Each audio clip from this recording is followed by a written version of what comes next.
réchauffer et en même temps pour lui dire allez hop, on se replace immédiatement. La discipline d'équipe, c'est quand même le dada de tous les entraîneurs. Ouais. Je crois que chez Duprat, c'est une exigence portée au paroxysme. Il a déjà plusieurs fois commenté les prestations de ses joueurs en disant on a le droit de pas être bon. Par contre, on n'a pas le droit de faillir dans l'engagement. Et ça, je peux vous dire que si lui avait été entraîneur du LOSC depuis le début de saison, on aurait certainement vu une équipe un tout petit peu plus volontaire. Pas forcément plus talentueuse, mais certainement parfois un peu plus volontaire. Allez, Junior Alonso. Ballon qui revient dans les pieds dans les pieds de personne, ça sort. Christian, je vous dis ça parce que je pense que Marcelo Bielsa, il avait l'air comme ça hyper rigoureux. Il est rigoureux dans son approche du foot, mais je pense qu'il est très laxiste. Avec ses joueurs, en tout cas, il avait l'air de les, bien sûr, de laisser passer beaucoup de choses. Ça a été une des déceptions, ça. Sûrement. Rappelez-vous quand il a fait construire les trucs pour les surveiller là, les bungalows là-bas derrière. On s'est dit oh là là, les mecs il va avoir ces joueurs à l'œil, ça va barder. Il y a rien qui a bardé du tout. D'ailleurs, il paraît qu'Antonetti est fou furieux. Hein. Antonetti, l'ancien entraîneur lillois, il dit c'est un scandale ce qui s'est passé au LOSC. Mais c'est vrai. On a dit dérouler le tapis rouge pour Bielsa, tout est faussé. On dit les Français ils en ont marre, on dit que les entraîneurs étrangers sont meilleurs que les Français. Mais oui, la donne n'est pas la même. On déroule le tapis rouge pour les étrangers, alors que pour les Français ils doivent se démerder avec des bouts de ficelle. Forcément c'est pas le même. Et là ils en ont marre. Et il paraît qu'Antonetti, quand on l'interroge là-dessus, il y va. C'est pas le genre à avoir sa langue dans sa poche. Frédéric Antonetti, il n'est pas très expansif, mais en général il est très direct dans ce qu'il dit. Allez, avec Pépé côté droit. Yé qui est latéral, qui est là, latéral, c'est habituellement central. Yé le 1-2. Oui, il récupère. Est-ce qu'il peut récupérer Pépé? Il y a eu un cafouillage chez les Toulousains.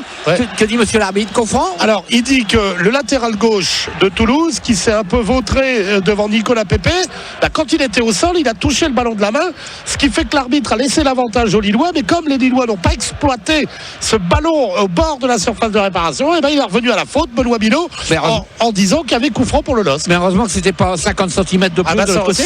C'eût été pénalty. Ça, c'est du subjonctif.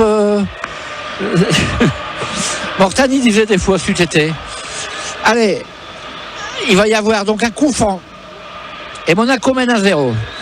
C'était face à qui? Face à qui Monaco déjà? Face à Angers. Angers ils sont mal. Allez, le coup franc, on est pratiquement sur la ligne verticale de la surface de réparation des Toulousains. Et qui va jouer ce coup franc là? Vous le voyez d'ici, vous, c'est qui là? C'est Nicolas Pépé. Pépé à terre, c'est repris par Benzia un peu n'importe comment. Le ballon est en l'air, ils savent pas. Ils ne savent pas. Les Lillois ne savent pas où le ballon va aller. Ça n'a pas été contrôlé du tout. Et du coup, on remet à Mike Maignan. Mike Maignan, Christian, on le redit une dernière fois, auteur d'un match à Lyon absolument incroyable. Attention là, ce ballon perdu en défense, finalement c'est le numéro 5 qui fait Soumaoro, qui fait l'effort pour venir chipper le ballon dans les pieds de Delors. Allez, Ponce. Ouais, peut-être, allez, Ponce, l'ouverture du score, à côté, il a trop croisé, il devait croiser, mais il a un peu trop croisé.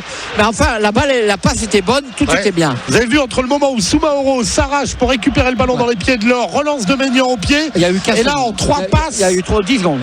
En 3 passes, on est à l'entrée de la surface, on est dans la surface de réparation d'Alban Lafont, et cette frappe de l'attaquant argentin, Ezequiel Ponce, trop croisé comme vous l'avez dit Christian, mais voilà, jaillir, aller très vite vers l'avant, voilà aussi une des recettes pour essayer de bousculer des défenses regroupées, solides comme peut l'être cette défense toulousaine. J'ai comme un sentiment que ça va rentrer, mon cher Benoît. Écoutez, si on pouvait avoir des buts, en tout cas ça réchaufferait tout le monde. Non, des buts, pas n'importe quel but. Moi, une victoire 3-2 du LOSC me va très bien. Oui, d'accord. Allez, ça va repartir avec Soumaoro qui remet en retrait à Mike Maignan qui va dégager. Non, même pas, il repart à gauche avec Alonso, on joue à la baballe là, du côté de Lille. Alonso avec Soumaoro. En tous les cas, si Lille vient à gagner, c'est du genre des si, Si Lille vient gagner tout de suite dans la foulée, 3-4 matchs, ça sera quand même un désaveu de Bielsa, sérieux désaveu, qui va peut-être entraver la récupération du pactole de 14 ou 16 millions.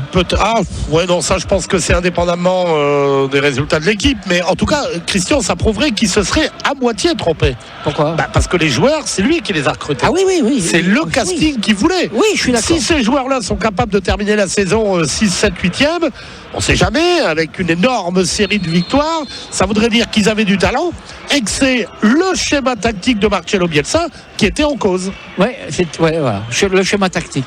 Et peut-être aussi à la fin, mais ça on le saura plus tard, dans ces affaires-là, c'est toujours après, une incompréhension aussi des joueurs, de la tactique, de ce que voulait faire Bielsa. Voilà. C'est quoi cette banderole là-bas ? Nous sommes fidèles, soyez rebelles. C'est un jeu de mots, ça. Nous sommes fidèles, soyez... Bon, c'est joli. En tout cas, c'est depuis l'arrivée de Gérard Lopez qu'on voit réapparaître des banderoles ici au stade Pierre-Mauroy, parce que le LOSC est quand même pas connu pour être un club dont le public bombarde de banderoles, mais on sait que Michel Seydoux détestait ça copieusement.